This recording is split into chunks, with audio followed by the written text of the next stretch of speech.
പറയുകയാണ്, യജീഉ യൗമൽ ഖിയാമ. ഓർക്കണേ, മസ്ജിദിന്റെ പരിസരത്ത് താമസിക്കുന്നവരെ, പള്ളിയുടെ പരിസരത്ത് താമസിക്കുന്നവരെ, മഹല്ലിന്റെ പരിസരത്ത് താമസിക്കുന്നവരെ. ഒരു പള്ളിയുടെ പരിസരത്ത് താമസിക്കാന്ന് പറഞ്ഞാല് 40 വീട്. ബാങ്ക് മറ്റൊരു റിവായത്തിൽ ബാങ്ക് വിളി ആര് കേൾക്കുന്നോ അതാണ് മസ്ജിദിന്റെ ജാറുൽ മസ്ജിദിന്റെ അടുത്ത് താമസിക്കുന്നവരെന്നർത്ഥം. ജാറുൽ മസ്ജിദ്. നബി തങ്ങളോട് ചോദിച്ചതാണ്, ആരാണ് മസ്ജിദിന്റെ അരികിലുള്ളത്? അലി റളിയല്ലാഹു അൻഹുവിനോട് ചോദിക്കുകയാണ്, ആരാണ് മസ്ജിദിന്റെ അരികത്ത് താമസിക്കുന്നവർ ആരാണെന്ന് ചോദിച്ചപ്പോ, പള്ളിയുടെ മിനാരങ്ങളിൽ നിന്ന് മുഴങ്ങുന്ന ബാങ്ക് ആരൊരാൾ കേൾക്കുന്നുവോ ആ കേൾക്കുന്നവർ പള്ളിയിൽ തന്നെ പോയി നമസ്കരിക്കട്ടെ. ഖിയാമത്തിന്റെ അടയാളമായി, അല്ലാഹുവേ, എന്നെ പാഴാക്കിയവരാണ് നിന്റെ ദാസന്മാർ, എന്നെ പാഴാക്കിയവരാണ് നിന്റെ ദാസന്മാർ, എന്നെ നഷ്ടപ്പെടുത്തിയവരാണ്, എന്നെ തകർത്ത് കളഞ്ഞവരാണ്. ഈ പള്ളികൾ പൊളിച്ചു കളയുന്നത് ആരാണ്? അത് മുസ്ലിം സമുദായമാണ്. എങ്ങനെ നമസ്കരിക്കാൻ ആളില്ലാതെ വരുമ്പോ ഈ പള്ളി നാളെ റബ്ബിന്റെ കോടതിയിൽ പോയിട്ട് പറയുകയാണ്, പടച്ച തമ്പുരാനെ, നിന്റെ ദാസന്മാര് എന്നെ തകർത്ത് കളഞ്ഞു, നിന്റെ ദാസന്മാർ എന്നെ നശിപ്പിച്ചു കളഞ്ഞു, നിന്റെ ദാസന്മാർ എന്നെ പാഴാക്കി കളഞ്ഞു എന്ന് നമസ്കാരത്തിന് വേണ്ടി ബാങ്കിന്റെ മധുരമായ മൊഴി കേൾക്കുമ്പോ ആ പള്ളിയിൽ വന്ന് നമസ്കരിക്കാത്ത ചെറുപ്പക്കാരാ, നിനക്കെതിരെ ഓരോ മഹല്ലിലെ പള്ളികളും അള്ളാന്റെ കോടതിയിൽ പരാതി ബോധിപ്പിക്കുമെന്ന് നബിയുനാ റസൂലുള്ളാഹി. മസ്ജിദുകൾ, പള്ളികളിൽ നമ്മൾ നമസ്കാരത്തിന്റെ സമയത്തുമ്പോ ചെറുപ്പക്കാരൊക്കെ മൊബൈലിൽ കളിച്ചുകൊണ്ടിരിക്കുകയാണ്. നെറ്റ് കഫേയിലാണ്. പള്ളിയിൽ വന്നാൽ തന്നെ വെളിയിൽ ഇങ്ങനെ കാമത്ത് കൊടുക്കുന്നവരെ സാധനത്തിൽ കുത്തിക്കൊണ്ടേയിരിക്കും. എന്നിട്ട് മൊബൈൽ ഓൺ ആക്കിയിട്ട് ഫ്രണ്ടിൽ വെക്കും. സുജൂദിന്റെ സ്ഥാനത്ത് നോക്കേണ്ടതിന് വരും. എവിടേക്കാ നോക്കുക? മൊബൈലിലേക്ക്. പോയില്ലേ? മൊബൈൽ ഓഫാക്കി വെക്കാതെയാണ് പള്ളിക്കകത്തേക്ക് കയറുന്നത്. മാലക്കും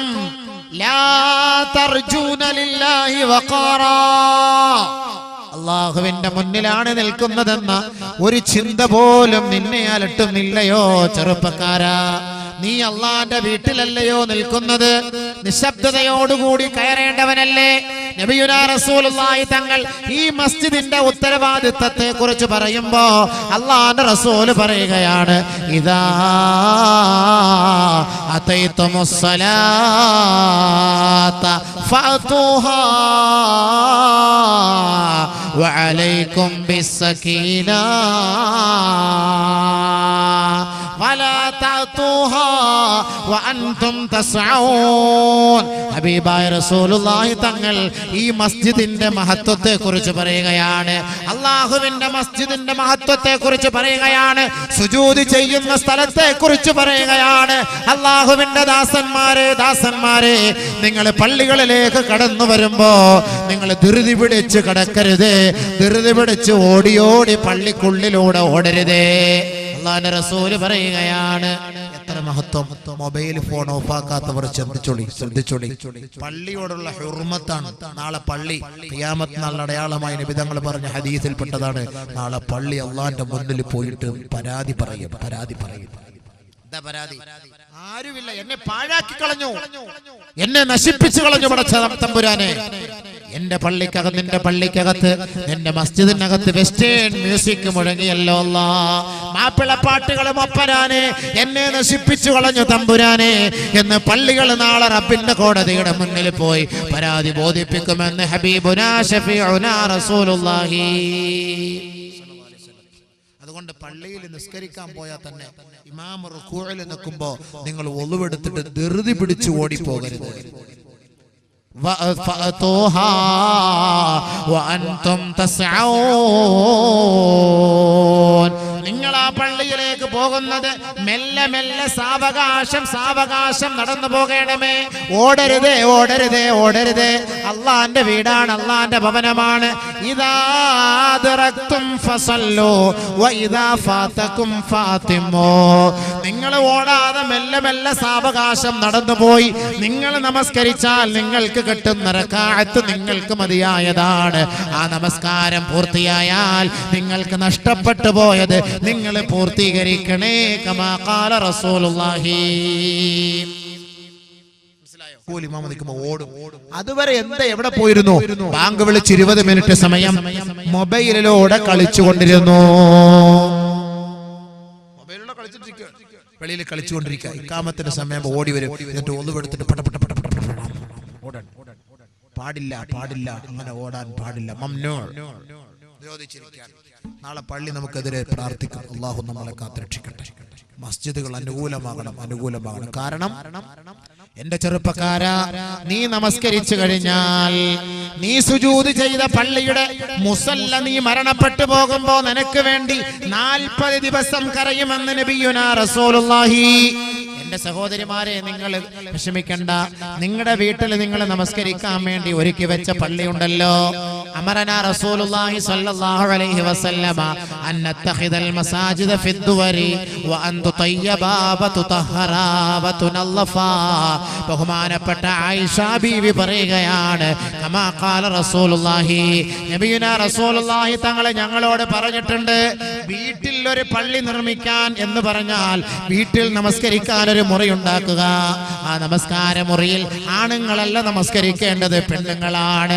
ആയിഷ ബീവി പറയുകയാണ്, ഞങ്ങളോട് നബി തങ്ങൾ കൽപ്പിച്ചിട്ടുണ്ട് വീട് വൃത്തിയാക്കാൻ, വീട്ടിനകത്തൊരു പള്ളി കെട്ടാൻ, ആ പള്ളി വൃത്തിയാക്കി വെടിപ്പാക്കി സൂക്ഷിക്കണേ എന്നും അല്ലാഹുവിന്റെ റസൂൽ ഞങ്ങളോട് പഠിപ്പിച്ചിട്ടുണ്ട്.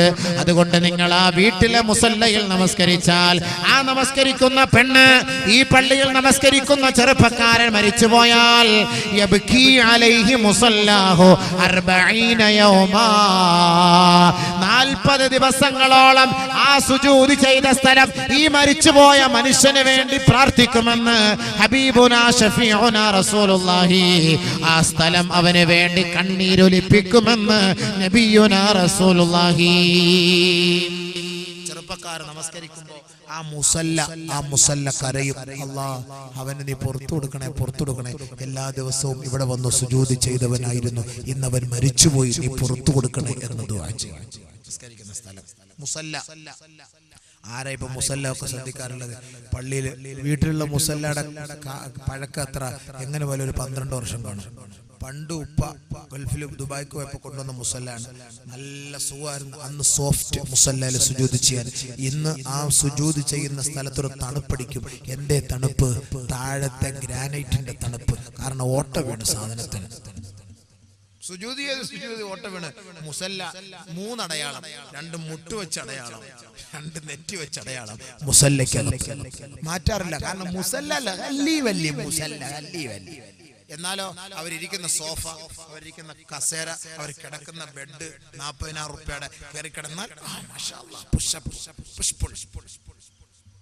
നല്ല സുഖം കിടക്കാൻ. 40,000 റുപ്യ. പുതിയ ഡ്രസ്സ് വാങ്ങിട്ട് നിസ്കരിക്കുന്ന ആരാ? പുതിയ ഡ്രസ്സ് വാങ്ങിട്ട് നിസ്കരിക്കുന്ന ആരാ? അള്ളാന്റെ മുന്നിൽ നിൽക്കുമ്പോൾ അവർ ഭവ്യതയോടുകൂടി നിൽക്കും, അല്ലെങ്കിൽ നാളെ എതിര് പറയും.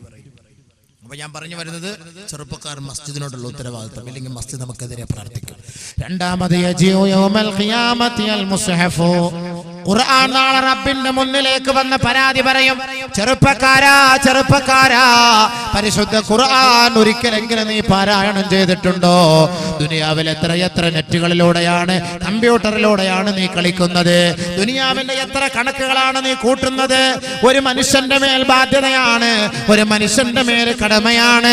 ഒരിക്കലെങ്കിലും ജീവിതത്തിൽ ഒരു പ്രാവശ്യമെങ്കിലും പരിശുദ്ധ ഖുർആൻ സൂറത്തുൽ ഫാത്തിഹ മുതൽ സൂറത്തുൻ നാസ് വരെയുള്ള 114 അധ്യായങ്ങൾ, 114 സൂറത്തുകൾ, 6000-ൽ പരം ആയത്തുകൾ ഓതേണ്ട ബാധ്യത ഓരോ ചെറുപ്പക്കാരന്റെയും ഓരോ ചെറുപ്പക്കാരിയുടെയും മേൽ ബാധ്യതയാണ്.